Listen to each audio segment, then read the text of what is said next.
Good morning, everybody. Or actually, not morning, it's afternoon, 12:30. This is David Tashrudian with Balcony1. I'm here with my colleague, Hannah Zilberberg. And today we'll be talking about some of the differences between SB326 and SB721, the balcony inspection laws. So without further ado, let's start the presentation. There we are. So we're with Balcony1. We're a balcony inspection firm and a structural framing and frame and foundation water damage firm out of Tarzana, California. My name is David Tashrudian. Like I mentioned, I'm the president and the founder. With me is Hannah Zilberberg, who is the director of the balcony division. Hannah, do you want to say hi? Hi, everyone. Hello. Thank you for joining us. Yes, thank you all for joining us. And also, if at any point, if you guys have any questions, you can feel free to post anything in the comments or reach out to us. Yeah, you can reach out to us directly through the comments. I'm happy to answer any questions you might have. Or after the presentation, you can call us up here at the office, 323-BALCONY. Reach out to us via our website or actually directly to Hannah. Her email address is CHANA, Hannah@balcony1.com. Or 818-401-8388. So many different ways to contact us. It's great. Okay, so apparently we're balcony inspection experts. There must have been a typographical error there when I tried to type in the P, but we are experts. We've been doing balcony inspection now for 2 years, ever since the law was passed. And we are very familiar with the balcony inspection laws. We've done, I would say, I don't know, about 30 to 40 balcony inspections thus far and reports. So any questions, feel free to send them over to us. All right, so what we're talking about today is the difference between SB721 and SB326. So let's start with SB721. They're both balcony inspection bills, I should add. But SB721 is targeted directly at the apartments. Under SB721, all balconies, decks, exterior elevated elements, and their wood framing elements and their load-bearing components and waterproofing systems must be inspected every 6 years by either a licensed architect, a licensed civil engineer, a licensed structural engineer, a licensed contractor holding the B General license or a C5 framing license. The SB721 balcony inspection rule is codified at the California Health and Safety Code, section 17973. So if you have any questions, you can reference the code, and everything that you need to know will be in there. So the corollary to SB721 rather is SB326. SB326 is codified here at California Civil Code section 5551. And there are differences between SB326 and SB721, and I think those differences are likely the result of lobbying by the HOA lobby in Sacramento versus the apartment owners lobby. So there are some differences. The differences are, how would I say it? The differences are technical in nature, but they're very important. So we'll get into the differences now. So, before I get into this slide here, let's try this one. Okay. So under SB326, the exterior elevated elements of an HOA must be inspected every 9 years. All right. And whereas under SB721, the exterior elevated elements must be inspected every 6 years. So that's one difference, probably the main difference. Pursuant to SB326, the inspections must be conducted by a licensed structural engineer or an architect. Whereas under SB721, you've sort of got a broader range of professionals that can make the inspections. And under SB721, the inspection can be done by either a licensed structural engineer, a licensed civil engineer, a licensed architect, a B General licensed contractor, or a C5 licensed contractor, both of which should have at least 5 years of experience constructing multifamily buildings. A little bit about the rule. The reason these two balcony inspection rules were passed is that in 2015, there was a horrible accident up in Berkeley where students fell from the fifth floor balcony that collapsed. And you can see here, these are the wood framing members of the balcony that collapsed. They were completely deteriorated. I think the cause of the collapse was improper. Well, actually, the wrong kind of lumber was used to frame out the balcony. I think the inspector and the engineer called for pressure and preservative treated lumber, but only regular Douglas fir was used. Do you want to go through this one, Sana? Yeah, so how you determine if your building does require an inspection? So you can see right here, you have to have a minimum of 3 units in the building. Then you also have to make sure that they are wood frame, and in that case, a lot of time it's confusing because they will be covered by stucco. The wood framing won't be exposed, and most of the balconies in California are constructed with wood framing and stucco covering. So we are able to determine that. Also, it has to be 6 feet and above. So any like deck area, landing area, or balconies that you have under 6 feet high won't be required inspection, but above 6 feet high is required. And the difference between SB721, it's for apartment buildings, or SB326 will be for condominiums and HOAs. Yes. Okay, so sort of going through this flow chart here, if you have a building with more than 3 units, with exterior elevated elements, so these are balconies, walkways, stairways, decks, catwalks, that have a walking surface that's higher than that's more than 6 feet off of the ground, then they've got to be inspected. Khana made a good point. Most of the balconies that we see here in California are constructed out of wood. So they'll be constructed out of wood framing with wood joists, wood support columns, and beams and stuff like that.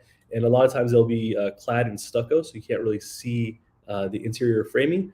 But if you own a building, or if you live in a condominium that has a concrete first floor where you park typically, so you'll typically have a CMU block walls that you'll see, and CMU block walls are essentially those concrete those concrete blocks that are about 8 inches wide, 6 inches deep. So you'll be able to tell if your first floor is made out of concrete block walls with a concrete podium, like with pedestal type construction. In those cases where you got a building that's built like that, typically the balconies on the first floor are not going to be constructed out of wood. The concrete pedestal and the podium will extend to those first floor balconies, and they'll be made out of concrete as well. So those will not have to be inspected.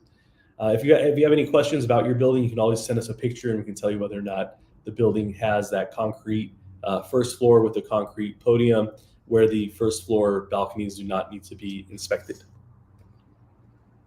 We talked about the rule a little bit. Okay, so about the 15%. Oh yeah, okay, good point. Sorry. Another big and very important distinction between SB326 and SB721 is the number of exterior elevated elements that must be inspected in pursuant to each of the rules. So under SB326, the engineer is required, or the architect for that matter, is required to inspect as many elements as necessary until the engineer or architect is 95% certain, within a margin of error of 5%, that the balance of uninspected balconies remains safe.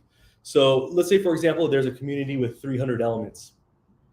So the engineer is required to inspect as many elements as required until he's 95% certain that the balance is in the same condition as the ones that he's inspected or she's inspected. So of those 300, the engineer may reach 95% certainty after inspecting 100 elements. So it's very important that those 100 elements be very well inspected, because the engineer is not going to end up inspecting the rest of them. So you've got to be very certain that you've reached that 95% threshold within a 5% margin of error.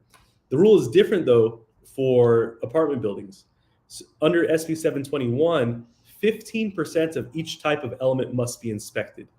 So if you've got 10 balconies, for example, 15% of that is a balcony and a half, so 2 balconies must be inspected.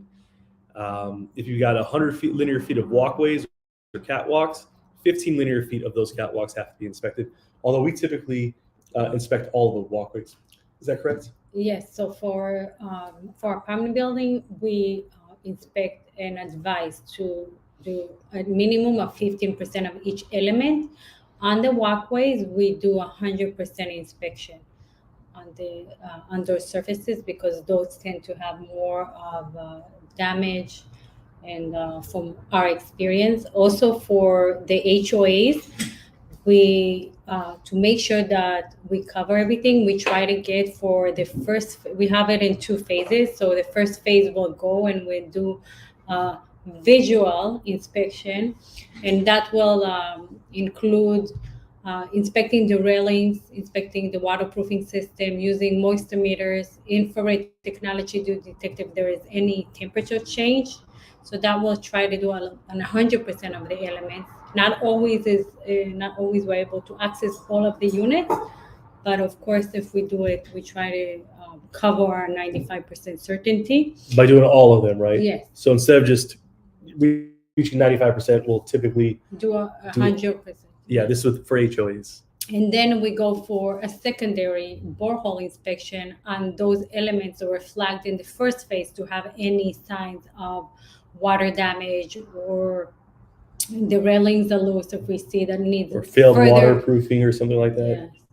So then we'll go for a secondary borehole inspection, where we drill underneath those elements, about 3-inch diameter boreholes, and we cover those with fire-rated vents. Yeah, here are the vents. I have them. Yeah. So we'll do 3-inch boreholes. We'll stick an endoscopic camera up into the borehole area to observe the condition of the subfloor and the joists to see how they look. Yes. Then we'll cover it up. Also for cross ventilation, which is very important.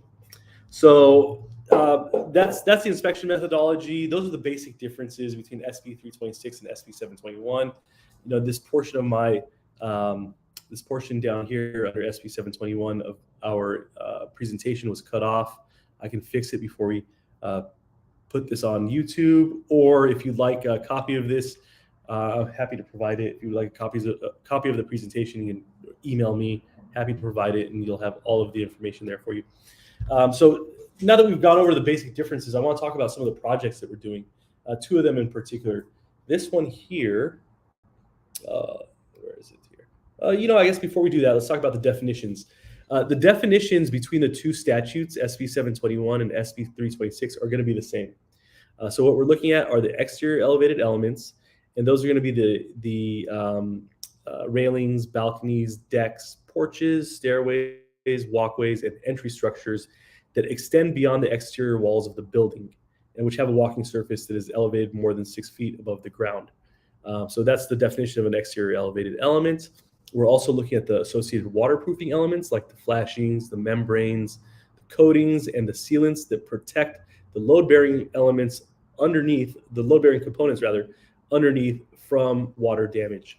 And then load-bearing components are those components that extend beyond the exterior walls of the building and deliver the structural load from the exterior elevated element to the building. So those are going to be the joist systems, the beams, and the columns that are going to typically support these exterior elevated elements. These definitions are the same across both statutes. So I want to talk a little bit about the projects that we're doing now, and you can see them in various stages. This is an HOA that we're doing, where we're doing the balcony and walkway repair in Pasadena. Do you want to talk about a little bit about what's going on here? I prefer you. Okay, so I'll talk a little bit. So what we've got going on here is you can see some smiling in these balconies here, and by smiling I mean just deflection in the rim joist. You can see that right underneath where the blue balcony railing is, where the stucco wall sort of ends and the balcony continues. That has caused significant damage and deterioration to the waterproofing surface. You can see that here in this picture. This is how the balconies look. This is actually the walkway on the other side of those balconies, and this is how it looks when we've removed all of the stucco and replaced those 2 rim joists. This is safety railing that's installed there as well. That's all temporary. These horizontal lines there, horizontal 2x4s, that's temporary, and those will be removed eventually. This is a picture of the new balcony, and actually this is the walkway surface that we're putting in. On the left, you can see that we've installed the waterproof paper and the lath, as well as new flashing all around the perimeter. The flashing is necessary in order to prevent water from wicking up into the units and into the stucco. There's also an integrated weep screed, which prevents water from getting back into the unit.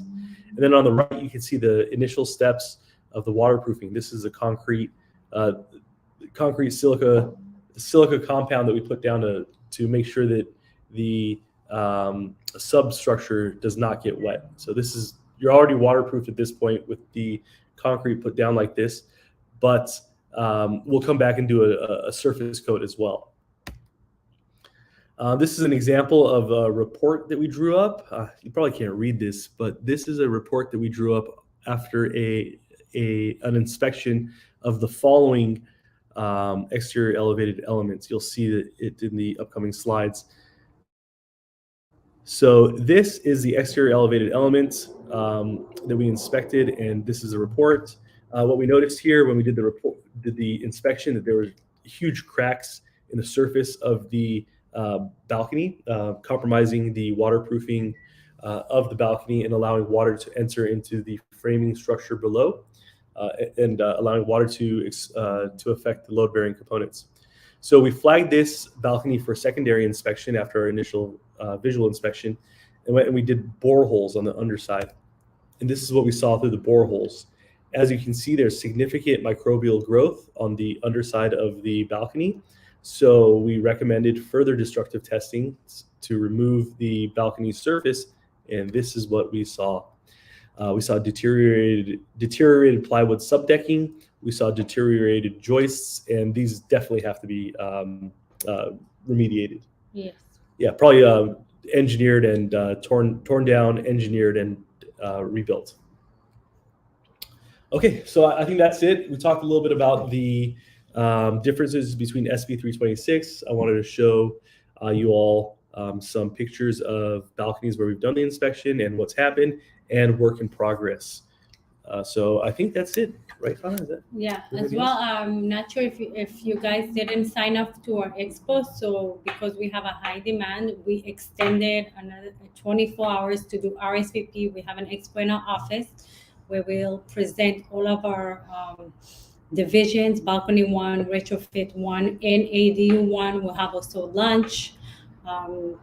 It's a great time for you to come and see our office and meet our team. It's going to be next Tuesday, January 31st at our office between 11 to 1 p.m. You also have a link in the comments where you can go and sign up. We look forward to seeing you. Yeah, that's a good point. So, funny enough, Myra in our office had an idea to put on our own expo here and invite some of our potential clients and existing clients to come see the office and learn a little bit more about what we do. And I thought it was a great idea, and I was happy to have maybe 10 people come to our office and meet with us. Thus far, we've had 60 people make reservations, and I thought that was just amazing. So we'd love to see you here. It's next Tuesday from 11 to 1 p.m. From 11 to 1 p.m. next Tuesday, January 31. We'll have lunch. We're bringing a wood-fired pizza vendor, someone who's going to come here and make pizzas fresh. So if anything, just come and have lunch with us and hang out, and we'd love to meet you guys. Yes, and thank you for being with us today, and reach out. You can reach me directly, 818-401-8388. 818-401-8388. Yeah, a lot of phone numbers to throw at you guys, but I think they're all in the chat. Again, thanks for the support. We really appreciate. We've got 2 live viewers right now. We had up to 4. I thought that was pretty interesting and really awesome. So we appreciate all the support. We'd love for you guys to come out and meet us. So thank you, and I'll end the broadcast now. Talk soon. Bye-bye.